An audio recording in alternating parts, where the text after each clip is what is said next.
Good evening and welcome to Weekend Primetime News. I'm Arundhati Mudannaika. We begin tonight's bulletin on a solemn note. John Nash, the celebrated mathematician whose work on game theory revolutionized modern thinking in fields including economics, has been killed with his wife in a taxi crash in New Jersey in the US. Nash rose to prominence after he was portrayed by actor Russell Crowe in the Academy Award-winning movie A Beautiful Mind, which is based on his life's work and his struggle with mental illness. We have the details coming up on the bulletin, but before that, here's a look at the headlines. I am not a king, reiterates President Maithripala Sirisena. Voice Against Corruption demands that central bank fraud investigation not be suppressed in the face of past acts of thievery.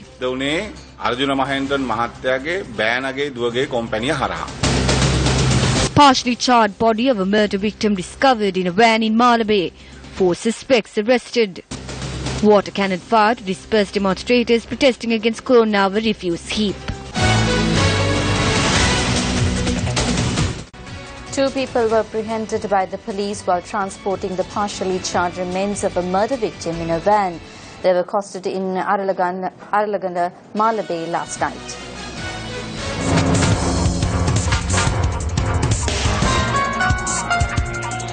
Although the Arankala-Kahanpata road is not a location which is patrolled by the police, a sudden search operation last night brought to light a murder. Attempts were being made to conceal it.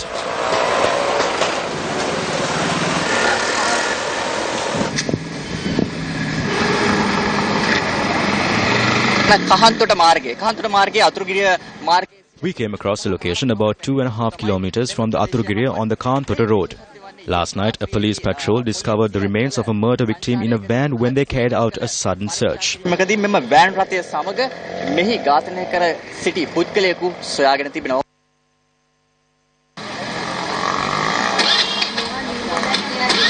While 2 suspects travelling in the van in question were arrested on the spot, 2 more suspects were apprehended in Piliyanvela. The police have received information that the chief suspect is among those who have been arrested. The murder victim is a 33-year-old army deserter from Poddala in Galle. The partially charred remains of the victim were subjected to a magisterial inquest by the acting chief magistrate of Kaduwala. The magistrate had ordered for the remains to be taken to the police mortuary in Colombo.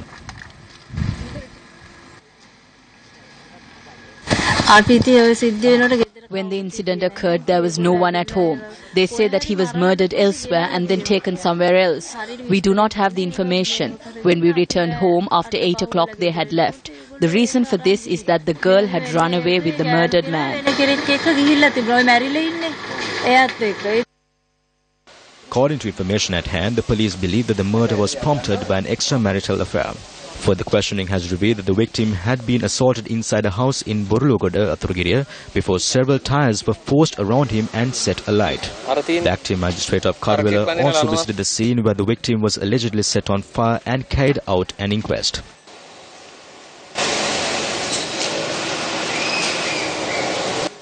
The Aturugiriya police are conducting further investigations.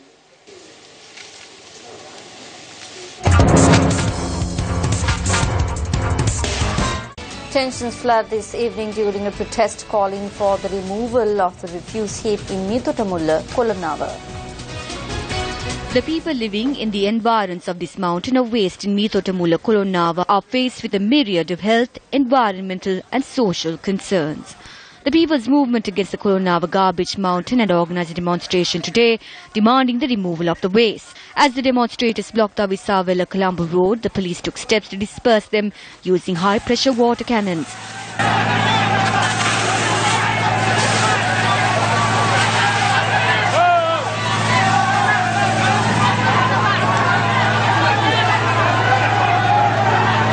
Our reporters say Attorney at Law Nuwan Bopage, who has been injured in the incident, has been admitted to the National Hospital.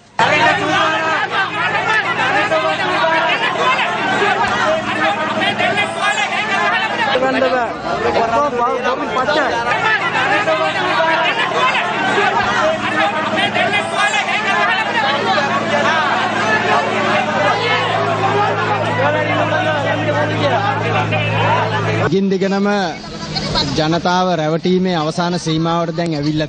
people have been fooled repeatedly and it has reached a limit. The officials have no interest in removing this mountain of garbage or finding another solution.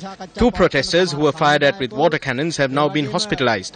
It is against this backdrop that officials have tried to exert pressure. It was said that a solution to this problem will be provided within a month of a new government coming into power.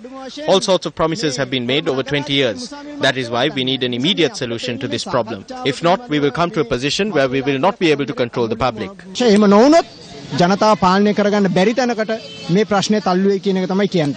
Meanwhile, at a media briefing convened this morning, the necessity of removing the refuse heap in Kolonava was reiterated. It was under the previous regime that the garbage mountain was forcefully dumped in Kolonava. Those who called for this to be removed had to face various acts of thuggery during the time of the previous regime. Numerous rounds of talks were held, false promises were made, and they yielded zero results. An anarchical situation has been created in this area where more than 8,000 people live. They are asking that this issue be resolved swiftly. The Honourable Prime Minister informed me over the phone yesterday to bring the group of talks on Friday morning.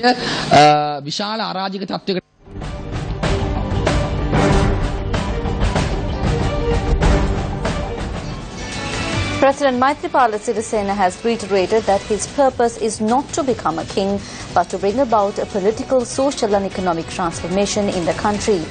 The President made this statement at an event held yesterday at the Sri Shakya Bimbarama Viharya in Purasithigama, Polonnaruwa.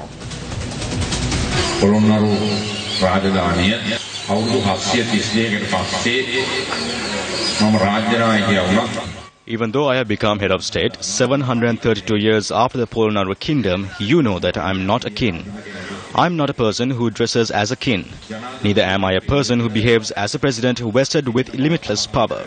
It is my purpose to bring about a political, social and economic transformation in this country. Nelson Mandela became president after spending 27 years in prison. He remained president for 4 years, made the changes the country needed and handed it over to the next person. In our country, if a person becomes president after spending 27 years in prison, they will say that they achieved it after 27 years of hardship and therefore they should be allowed to remain in power for 127 years. That is how our country has been conditioned.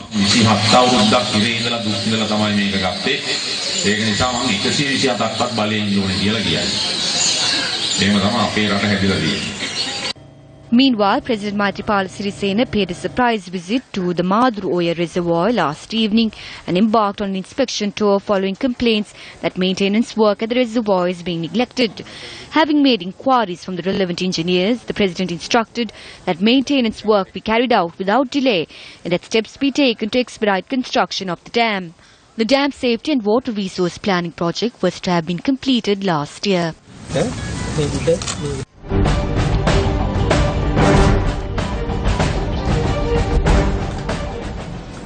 Prime Minister Ranil Wickremesinghe says that subsequent to Maithripala Sirisena becoming president, the country has been able to achieve complete freedom. The Prime Minister made this statement at a meeting of UNP activists in the Kuliapiti area this morning. We are here because of the people's mandate. If we weren't able to fulfill that mandate, we have given the reasons why. We must first complete this mandate before we ask for another. I would like to state that we are working upon this trust. This government is a minority government, not the majority, and being a minority government, it is amazing to see what accomplishments we have been able to achieve. In which country have you seen a minority government accomplish such tasks? Together with Maithripala Sirisena, we were able to show a new road. I was hoping that those who cast their vote for the Sri Lanka Freedom Party will support him. There are some who are trying to pull him down. If someone scolds me on the road, I have no problem with it and there would be no one to arrest them. That is not the problem. There are those who swear at me in Parliament. So it is not a big issue when I step on the road. At a media briefing convened today, the Voice Against Corruption movement condemned the Prime Minister's statement that fraud amounting to 2.7 trillion rupees had been discovered at the Central Bank of Sri Lanka.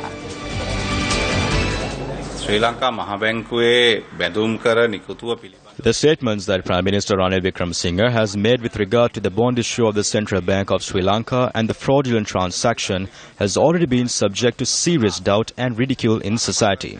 This is because the transaction occurred via a company owned by Arjun Mahendran's son-in-law and daughter. It was carried out without publishing a notice that the requirement had increased from 1 billion to 10 billion. Recently, Ranil Wickremesinghe was asking if this is thievery and said that he had discovered thievery amounting to 2.7 trillion. What we have to say is that the new acts of thievery cannot be covered up to using old acts of thievery. The person who breaks into a bank today will think that since they are only investigating what happened 10 years ago, he can break into another 100 banks tomorrow. That is the kind of statement that Ranil Wickremesinghe has made. The entire country knows that the perpetual capital owned by Arjun Mahendran's son-in-law Arjun Aloysius carried out deals with the former central bank governor Ajit Cabral. What we have to say is it does not matter if theft was large or small or carried out yesterday or the day before. Look at present. The serious matter here is that the final financial report of Perpetual Capital in the 6 months of 2014 to January lists the company's profits at 816 million. Ajit Cabral helped Arjun Aloysius in the past, and at that time his sister was the chairperson of Perpetual Capital. Since his sister was the chairperson at the time, information was obtained through the connection and deals were such. Now that the father-in-law has come and has become the governor of the central bank, through the first deal with the father-in-law, they have caused the country a loss of 40 billion rupees. We say to President Maithripala Sirisena that on one hand, this is an attempt to bring him into disrepute. Thereby, it is his responsibility to immediately appoint a committee and investigate this. ඔබතුමාට අවමානයට ලක් කිරීමක් එක පැත්තක. ඒ නිසා වහා මේ කමිටුවක් පත් කරලා මේ සිද්ධ වෙච්ච වංචාව සම්බන්ධයෙන් තොරතුරු සෙයි මොහුගේ වගකීම.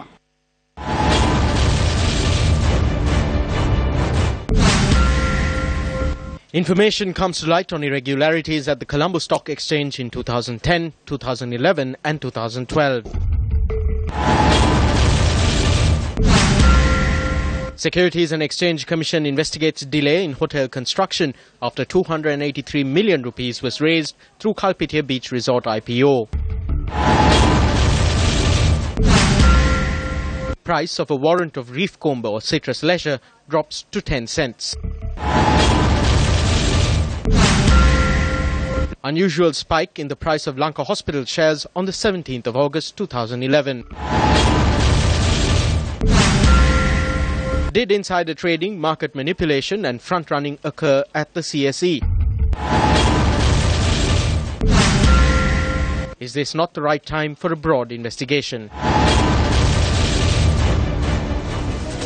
Here are some views expressed in the political arena.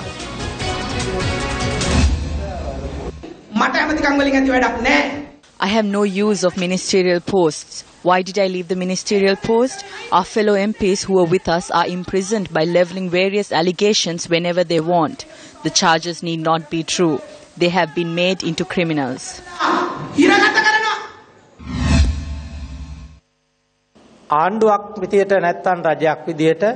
As a government, we do not want to send anyone to prison. If we are sending someone to prison through a legal procedure, they are sent not for anything else but for the safety of others. In a country with democratic governance, punishment is given to someone not to inflict revenge.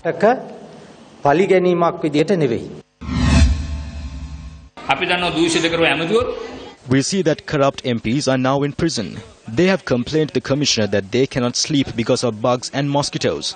At least bugs and mosquitoes are punishing them. They misuse public money and they are in prisons. If not by humans, let the insects do the job.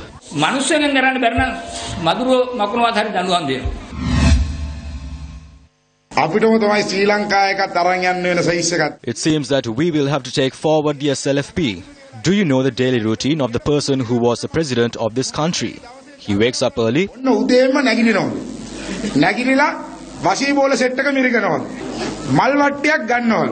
He then takes a basket of flowers and goes to temple. Thereafter, he visits his friends in prisons with apples and grapes. They said many things, but today the country is falling off a precipice. This Ranil Wickremesinghe government has done no service to the public. If the electoral system is not changed, the only solution the president can take is dissolving the parliament. We received the news that he intends to do this by next week.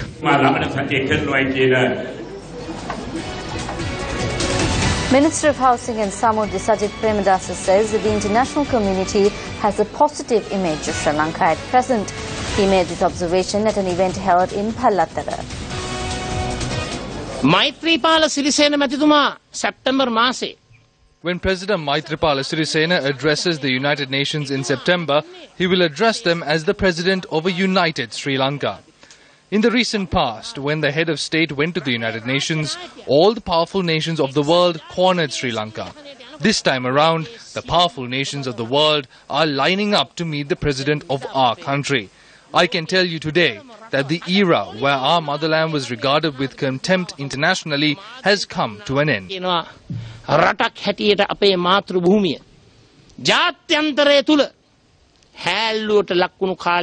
The minister attended an event held yesterday to mark the commencement of a project to resurface the Pallattara-Tarpelia road. A sum of 22.8 million rupees is being spent on this project. The Ranbhoomi Rally for Unity, which is bringing Sri Lankan hearts together brick by brick, visited the 51st town on its island-wide journey today. Now, amid the blessings of countless people who lined either side of the route of the procession, the Ranbhoomi Rally for Unity reached Dambulla.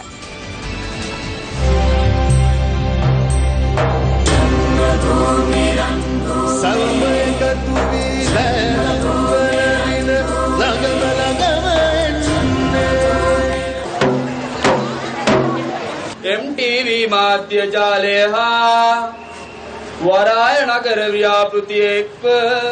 The Ranbhoomi Rally for Unity, a symbol of the strength of the nation united in its diversity, was welcomed in the Kalevala town this morning. The Ranbhoomi Rally for Unity arrived in Kalevala on day 17 of the island-wide journey today, following an event marked to flag off today's leg of the rally in Malsiripura. The people of Malsiripura responded with great enthusiasm to this endeavour to build national unity. What we hope for through this program is to highlight the unity among all people. The support that all of you provide to this journey will be instrumental in building a united nation.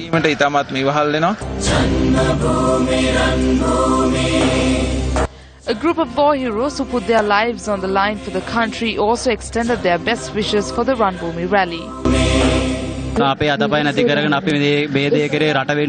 We sacrificed our limbs for the country. We did this for the country in the hope that the Tamil, Sinhalese, Muslim and Burgher people would stand as one, and we pray that conflict will not arise in the country again. It does not matter that our limbs were lost. What we want is an environment free of conflict for our children to stand strong together in peace.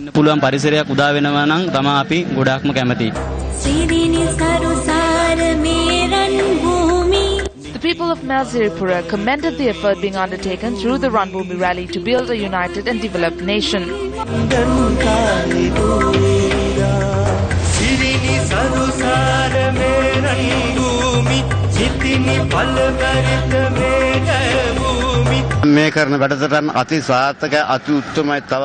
This program is extremely successful and must go from strength to strength. There are no divisions of Sinhala, Tamil or Muslim in this endeavour. We are all from one Sri Lanka. I am happy about this. I pay tribute to Sirius FM as I would to my parents. On behalf of the Malsiripura Youth Committee, I express our great appreciation for what Sirisa is doing, bringing the Sinhala, Tamil and Muslim communities together. It is only Sirisa that embarks on such endeavours.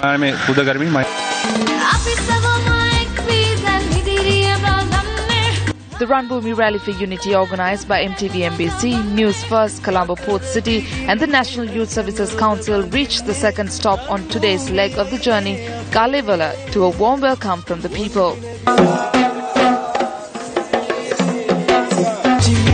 Countless people converged on Kalevala and awaited the rally, symbolising their commitment to coexistence and harmony.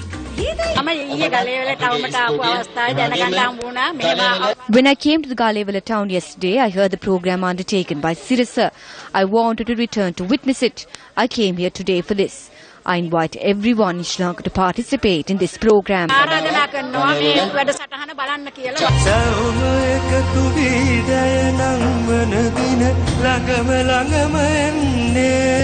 The people of Kalevala too made their mark on the Ranbhoomi rally, joining hands, casting aside divisions of ethnicity, religion and caste. Through this meritorious deed carried out by Sirasa, we will be able to bring about national unity and reconciliation. I wish the Ranbhoomi rally all the best. As Sri Lankans, we must all join in this, shunning all divisions.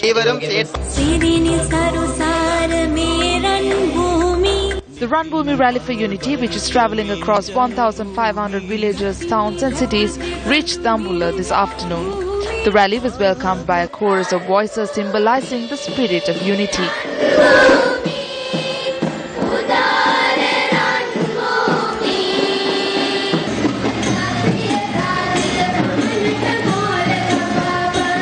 The people of Dambulla too ceremonially gifted a brick for the Ranbhoomi monument, marking their commitment to the development journey of the country.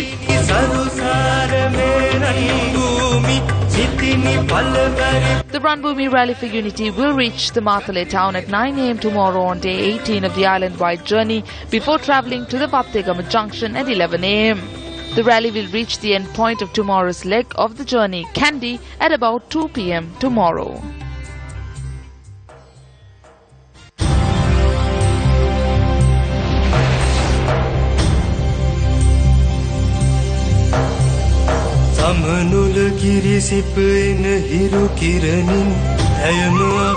අපේ අතපය නැති කරගෙන අපි මේ වේදේ කරේ රට වෙනුවෙන් ගිහිල්ලා අපේ අතපය නැතුණාට කමන්න ඒ වුණාට රටේ යුද්ධයක් නොවෙන්න අපේ දරු පරම්පරාවට ඉදිරි දරු පරම්පරාවට ඉස්සරහට මෝන දෙන්න කොන්ද කෙලින් තියාගෙන ඉන්න පුළුවන් පරිසරයක් උදා වෙනවා නම් තමයි අපි ගොඩාක්ම කැමතියි.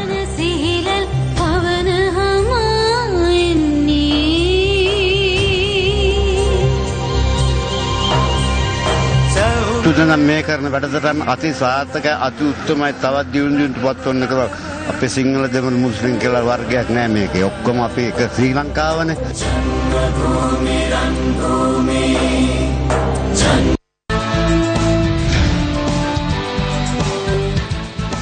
Repair work on the Jaffna Court building, which was damaged during protests when the suspects connected to the rape and murder of a school student from Kunkuduthevu were brought to court, commenced today.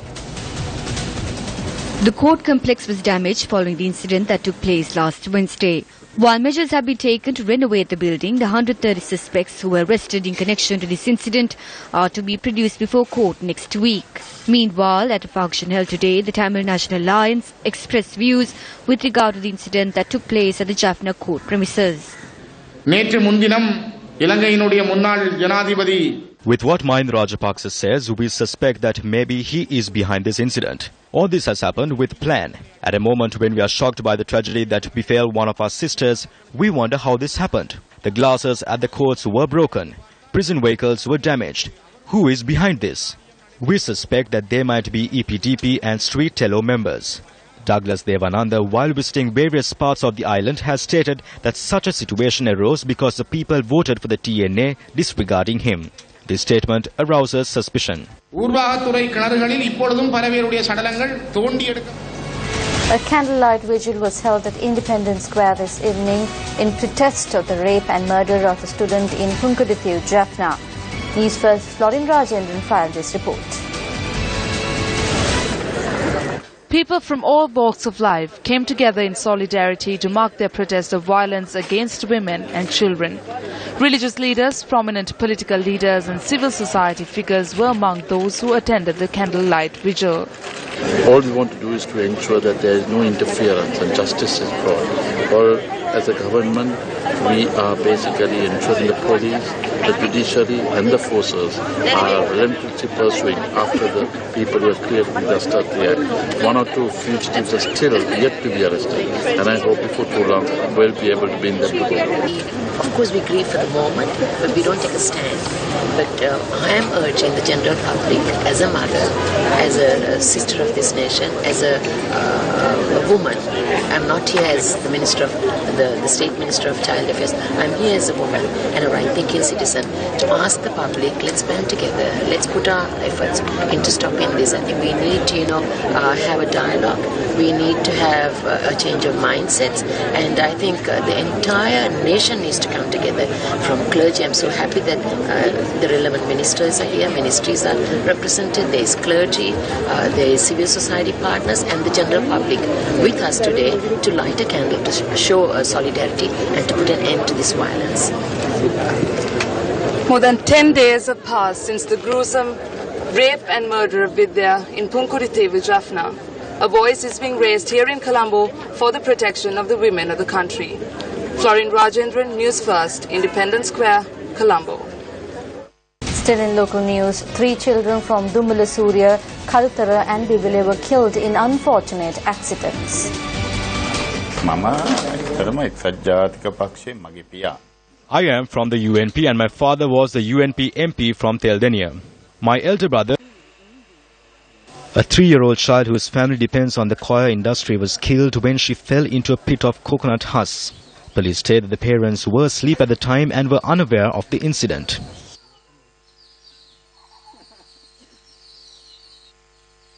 Police suspect that the child fell in the pit when she attempted to retrieve a bottle of sugar, which was discovered inside the pit at that time.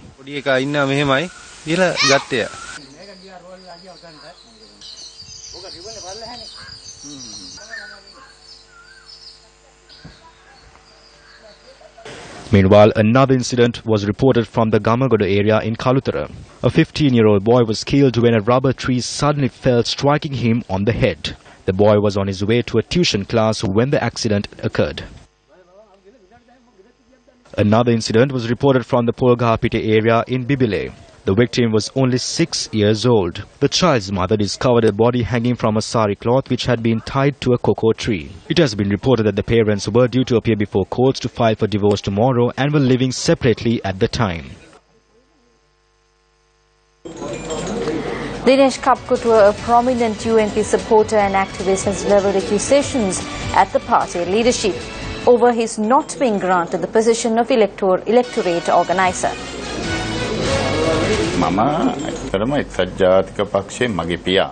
I am from the UNP and my father was the UNP MP from Teldenia. My elder brother rendered a major service for the UNP. At a time when Sirikota had fallen to the lowest level, he was instrumental in making the UNP victorious in 2001. I believe the UNP has not been victorious since 2001. The UNP now says that Ranil Wickremesinghe has won. The victory was achieved by the president. The UNP has not won as yet. I ask for an electorate this time around. I am the chairperson in the United Kingdom and I also believe that since 1994, I was the first to emerge victorious in that electorate in 2005. When I asked for the electorate, which was represented by my father and brother, they said no. That has been given to a person known as Samaranayaka, who is from the SLFP. I am from the UNP. It should be given to a UNPer. I have a vote base. My supporters in Teldenia electorate in Udumbara will not work for the UNP. We will not work for the UNP until a proper leader comes forth and gives us proper leadership.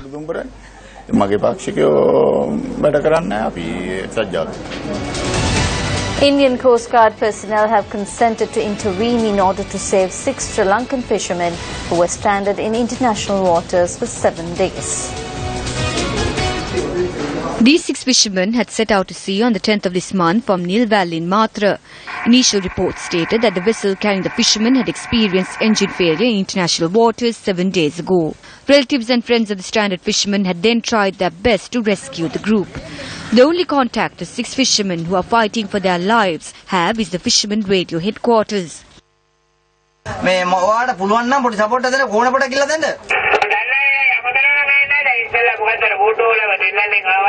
We inquired from the Minister of Fisheries, Mahinda Amarveera, with regard to the steps taken in order to rescue these stranded fishermen.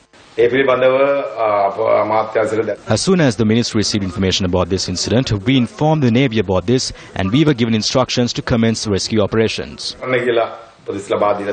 When News First made inquiries about this matter from the State Minister of Defence, Ruwan Wijewardena, he stated that the issue has been brought to the attention of the Navy Commander.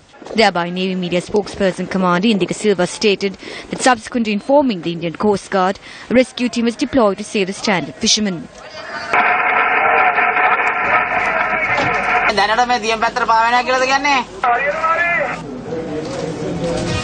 Newsfirst cameras today captured the manner in which an unsafe wall on Ward Place in Colombo 7 has given rise to precarious situation. This is lot number 47/5 on Ward Place in Colombo 7. The owner of this plot of land is undertaking some sort of construction on this land at present. The dividing wall between this land and the adjacent plot is currently in a very precarious situation. The owner of this land claims that the owner of the adjacent plot has built a wall on top of the short wall that was originally built by him.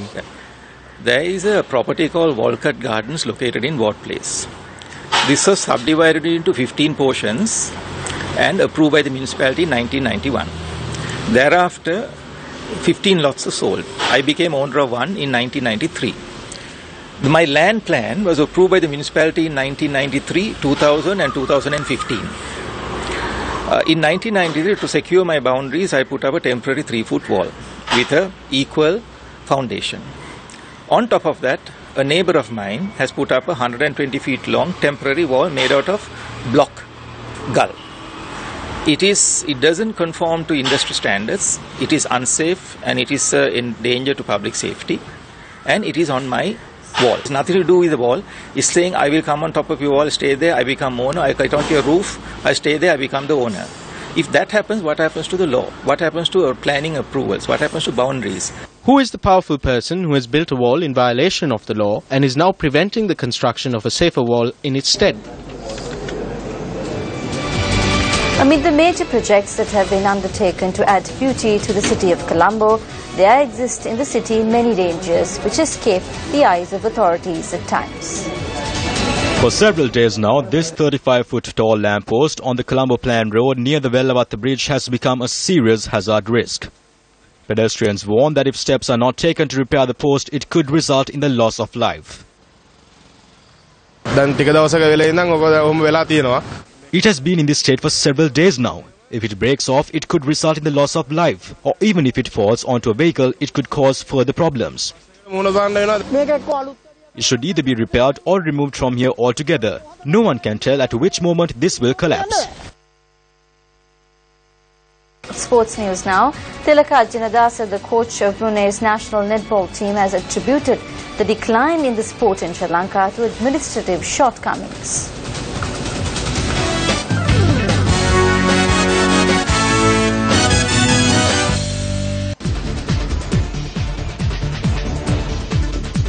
The Brunei netball team toured Sri Lanka recently for training ahead of the Southeast Asian Games. Tilaka Jinadasa, who coached Sri Lanka's 2009 Asian Champions netball team, currently coaches Brunei's national netball team. Speaking to Sports First, Tilaka Jinadasa commented on the preparations of the Sri Lankan team for the upcoming Netball World Championships.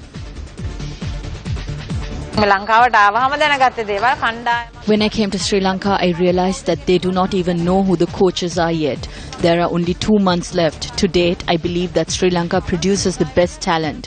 When I call for the national pool in Brunei, I have 30 or 40 to choose from. When considering the national pool in Sri Lanka, I know from experience that there are 300 to 500 athletes to choose from. I do not think this situation has arisen due to a fall of the players or the coaches. I think the current decline of netball can be attributed to mistakes in the administration.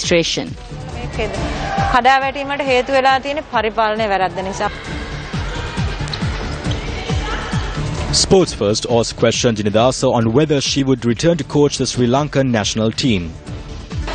Definitely, but I will return on the day that those in the current administration depart. It is very difficult to work with them. I will not apply for the job again as long as they are in administration. The World Netball Championships will be held from the 7th to the 16th of August in Australia with the participation of 16 countries. 1, 2, 3, 4, 5, 6. Well, that's a wrap from the Newsfirst team for tonight. Thank you very much for joining us. Have a great week ahead of you.